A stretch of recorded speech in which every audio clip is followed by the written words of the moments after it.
If x.com or Twitter is showing a DNS error, don't worry. In this video, I'll show you a few quick fixes that can help get it working again. These steps are simple, fast, and easy to try on your computer right now. If this tutorial helps, make sure to hit like and subscribe for more quick tech fixes just like this.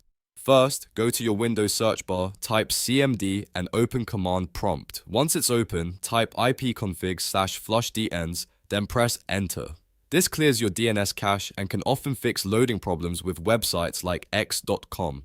After that, go back to your browser and press Ctrl, Shift, and Delete together. This opens the Clear Browsing Data menu. Make sure to clear your cookies and cache, since old browser data can sometimes cause connection or loading errors. Once that's done, check if you have a VPN turned on. If you do, disable it temporarily and try loading x.com again. VPNs can sometimes interfere with normal DNS resolution and cause access issues. After completing these steps, refresh the page and test the site again. In many cases, this is enough to fix the x.com or Twitter DNS error and get everything working normally. If the problem is gone, great, you're all set. And if this video helped, please like the video, subscribe to the channel, and I'll see you in the next one.